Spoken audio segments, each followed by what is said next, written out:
ہوگی آئین کی، ان کے اوپر یہ بالکل ان کا جو 900 کے ایک دن کے بعد 90 کے ایک دن کے بعد 90 دنوں کے بعد ایک دن کے بعد یہ حکومتیں غیر آئینی ہو جائیں گی. ان کے کوئی آرڈرز نہیں سننے چاہیے کسی بھی بیوروکریٹس کو، کسی پولیس والے کو، کیونکہ قانون ان کو، آئین ان کو اجازت نہیں دیتا.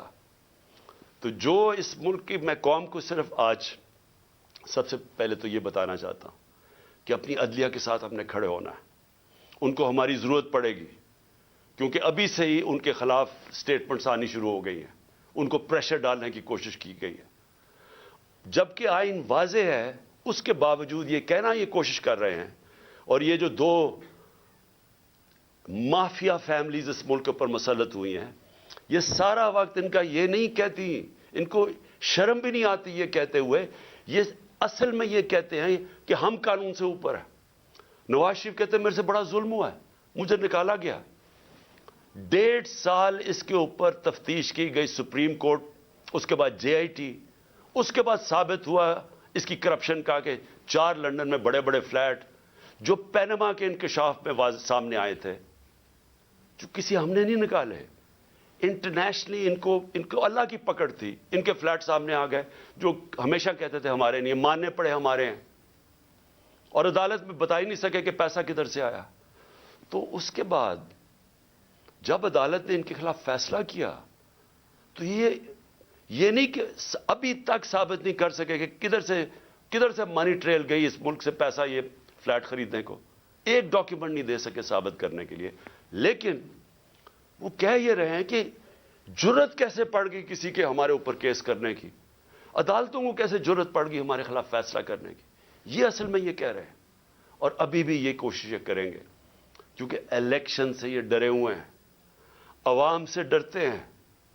پہلے کہتے جی ووٹ کو عزت دو، بڑی کیمپین کی ووٹ کو عزت کو. ہم جب پاور میں تھے الیکشنز کرواؤ، 3.5 سال میں سنتا رہا جی الیکشنز کرواؤ. اور اب الیکشن سے بھاگ رہے ہیں، کیونکہ یہ تب الیکشنز کروائیں گے. سب سے پہلے عمران خان کو ڈسکوالیفائی کرو، عمران خان کو جیل میں ڈالو. یہ نواز شریف کی شرائط ہیں. اس کو وہ لیول پلینگ فیلڈ کہتا ہے. خود پکڑا گیا ہے اربوں روپے کے وہاں پراپرٹیز میں بیٹھا ہوا ہے، ثابت نہیں کر سکتا. عدالتوں سے، جیل سے باہر بھاگا ہوا ہے جھوٹ کے اوپر. یہ شہباز شریف نے جعلی ایفیڈیوٹ دیا ہوا ہے لاہور ہائی کورٹ کو، کوئی شرم نہیں ہے اس کی.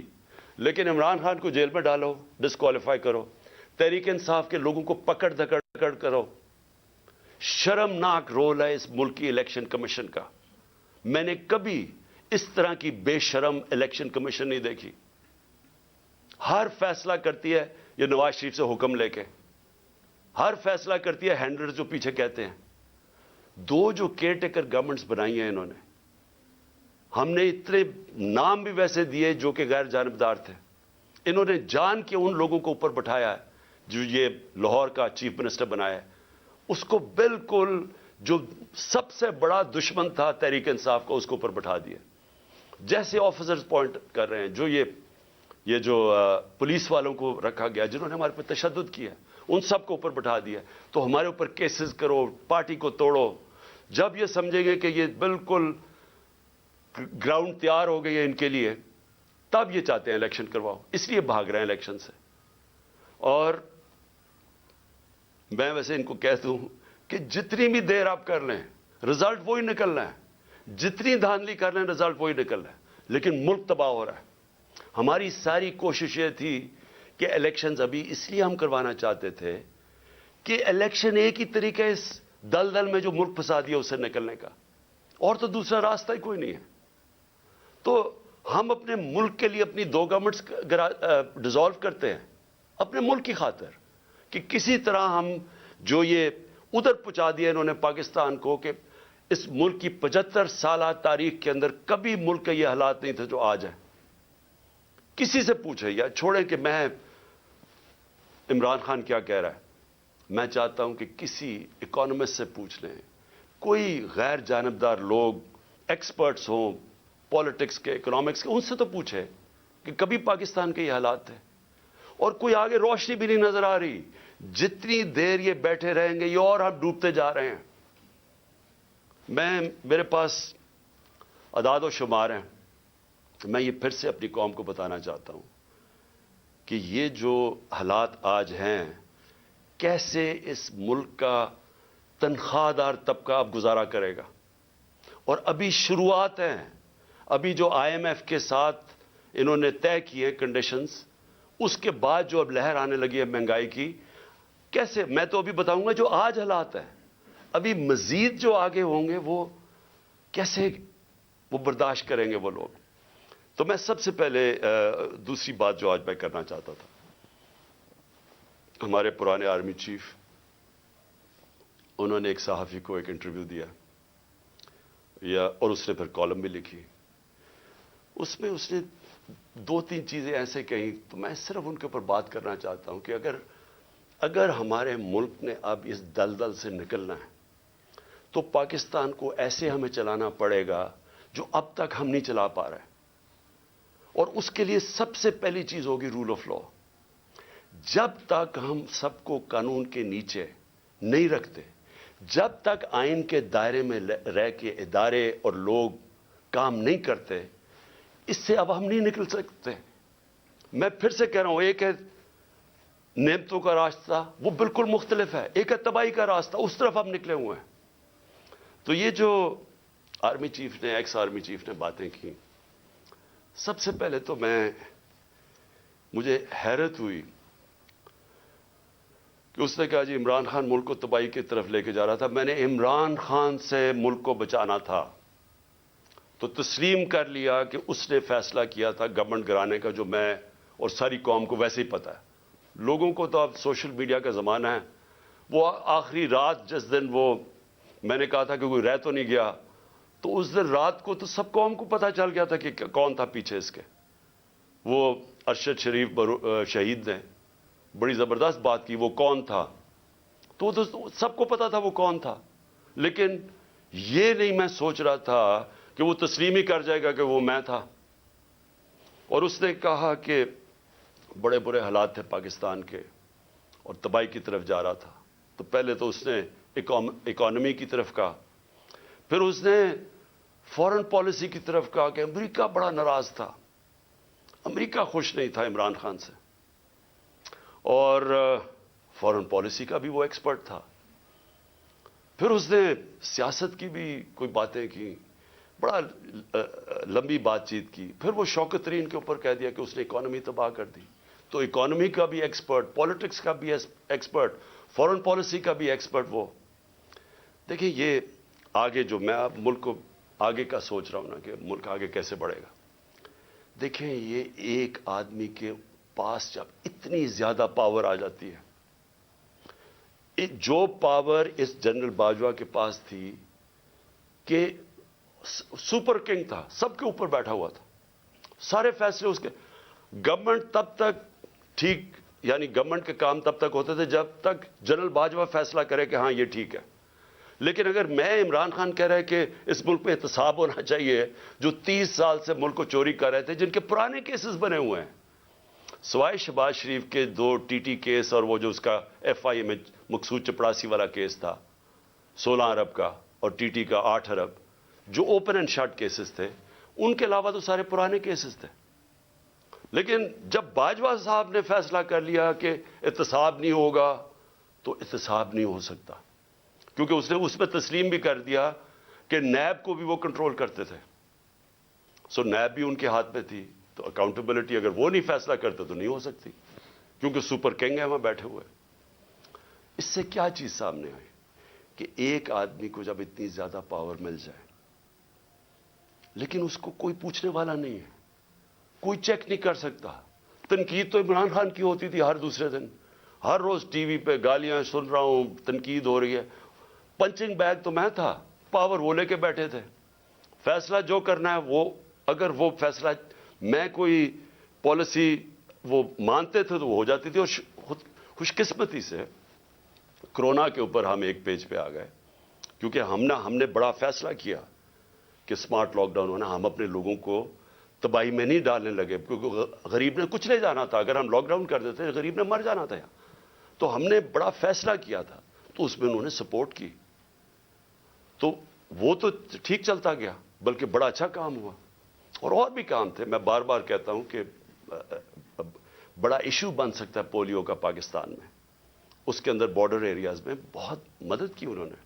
پھر ٹڈی کا آ گیا تھا، وہ جو لوکسٹ کا تھا، مدد کی اس میں۔ لیکن جدھر فیصلہ کیا کہ احتساب نہیں ہونا، اور ان کے فیورٹ شہباز شریف تھا، آپ شہباز شریف کو کچھ نہیں کر سکتے تھے، اس کا جج کبھی آ جاتا تھا، ہم بھی حیران کہ کبھی آج جج بینچ ٹوٹ گیا تو پتہ ہی کچھ ہو گیا ہے، پھر شہباز کی کمر ٹھیک نہیں ہے، اوپن اینڈ شٹ کیس ہم نہیں پکڑ سکے، اور اس کو فیصلہ کیا ہوا تھا کہ پرائم منسٹر بنانا ہے، اور فیصلہ کافی پہلے کا ہو گیا تھا۔ کہنے کا میرا مقصد یہ ہے کہ آج جدھر پاکستان کھڑا ہے، ذمہ دار تو وہ آدمی ہے جس نے یہ فیصلہ کیا کہ اب گورنمنٹ گرانی ہے، کہ عمران بڑا خطرناک ہے، لیکن قوم آج سارا اس فیصلے کی، قوم جو تباہی ہوئی ہے ملک کے اندر، اب قوم اس کا بوجھ برداشت کر سکتی ہے، تو کوئی پوچھنے والا نہیں ہے، کوئی انکوائری نہیں کہ کس طرح فیصلہ کیا۔ ہر دنیا کے اندر جب بھی کوئی ذمہ داری لیتا ہے، اسی کے پاس اتھارٹی ہوتی ہے، اور اسی سے پوچھا جاتا ہے، وہ آنسربل ہوتا ہے۔ لیکن یہ آدمی آنسربل ہی نہیں کسی کا، جو مرضی فیصلہ ٹھیک ہو گیا تو کریڈٹ لے لیا، میں نے یہ کر دیا، جب غلط ہوا تو ذمہ دار عمران خان تھا۔ اور آج کون ذمہ دار ہے؟ میرا سوال یہ ہے کہ چلتی ہوئی اکانومی کو جو آج اس نے یہاں پہنچایا ہے، اس کا کون ذمہ دار ہے؟ یہ کہتے ہیں نا جی کہ بڑے برے حالات تھے۔ میں آپ کو آئی ایم ایف فروری 2022 میں، آج سے 1 سال پہلے، پاکستان کی اکانومی کے اوپر وہ کامنٹ کرتے ہیں، سمری بناتے ہیں، ایگزیکٹو سمری۔ وہ کیا کہتا ہے؟ 4 چیزیں کہتا ہے پاکستان کی۔ 1 سال پہلے، ہماری حکومت گرانے سے 1.5 مہینہ پہلے، وہ کہتا ہے کہ پاکستان کی اکانومی واز گروئنگ فاسٹ، تیزی سے ہماری دولت میں اضافہ ہو رہا تھا، سسٹینیبل، کہ یہ سسٹین کر سکتی تھی، یعنی یہ ایک ون آف نہیں ہے، یہ کوئی تکا نہیں لگا، یہ سسٹین کرنی تھی، یعنی اسی طرح چلتے رہنا تھا۔ اور اس میں وہ کیا کہتا ہے، یہ بھی ذرا سنیں۔ وہ کہتا ہے کہ 7 سالوں کے اندر پاکستان کی جو مڈل کلاس میں اضافہ ہوگا، یعنی جو مڈل کلاس، جن کے حالات بہتر ہوں گے، وہ 6 کروڑ لوگ اوپر جائیں گے، مڈل کلاس بنیں گے پاکستان کی، آئی ایم ایف کہہ رہا ہے۔ پھر کہتے ہیں انکلوسو۔ انکلوسو کا کیا مطلب ہے؟ کہ صرف امیر امیر نہیں ہو رہا، انہوں نے کہا کہ سارا آبادی اس کے اندر شامل تھی۔ غریبوں کے لیے ہیلتھ کارڈ، لانسٹ جو کہ دنیا کی لیڈنگ میڈیکل جرنل ہے، جو ساری دنیا کے ٹاپ ڈاکٹرز وہ جرنل پڑھتے ہیں، جس کو لانسٹ کہتے ہیں، لانسٹ پاکستان کے ہیلتھ کارڈ کی تعریف کر رہا تھا۔ اور وہ تعریف اس لیے کر رہا تھا کہ پہلے تو یہ نچلے طبقے کو پہلی دفعہ ایک انشورنس ملی کہ غریب گھرانہ کسی بھی ہسپتال میں جا کے اپنا 10 لاکھ تک علاج کروا سکتا تھا۔ یہ انہوں نے لانسٹ لکھتا ہے کہ ہمارے سے بہت امیر ترین ملکوں کے پاس بھی یونیورسل ہیلتھ کوریج نہیں تھی جو پاکستان میں تھی۔ اور اس کا جو دوسرا کیا پہلو تھا کہ ہمارے جو پرائیویٹ سیکٹر ہے، جو دیہاتوں میں نہیں جاتا، جو ہمارے گورنمنٹ ہاسپٹلز ہیں، وہاں دیہاتوں میں ڈسٹرکٹ ہاسپٹلز خالی پڑے ہوتے ہیں، ڈاکٹرز نہیں جاتے، نرسز نہیں جاتے، وہاں سارے بیچارے ادھر سے اٹھ کے لوگ آ جاتے ہیں ڈویژنل ہیڈ کوارٹرز یا بڑے شہروں میں۔ تو پہلی دفعہ پرائیویٹ سیکٹر دیہاتوں میں جا رہا تھا، انہوں نے چھوٹے چھوٹے ہاسپٹلز بنانے شروع کر دیے ہیلتھ کارڈ کی وجہ سے۔ تو ایک ہیلتھ کوریج کا نیٹ ورک بن رہا تھا پاکستان میں، جو کہ انہوں نے آ کے ختم کیا۔ اور کیوں کیا؟ کیونکہ وہ مریم کی وہ آڈیو لیکس، اس میں وہ کہتی ہے کہ عمران خان کو فائدہ نہ ہو جائے، اپنے تو کھانسی بھی ہو اور وہ زکام بھی ہو تو باہر چلے جاتے ہیں سارا ٹبر علاج کروانے کے لیے، تھوڑی سی چیز ہو پتہ چلتا ہے جی اب پھر لندن پہنچ گئے علاج کروانے کے لیے۔ اور کوئی ایسا دو دنیا میں صرف ملک ہیں جو کہ مریم بی بی کا صرف علاج ہو سکتا تھا، وہاں اور کوئی دنیا میں ہو ہی نہیں سکتا تھا۔ لیکن عام آدمی کا کبھی سوچا کہ غریب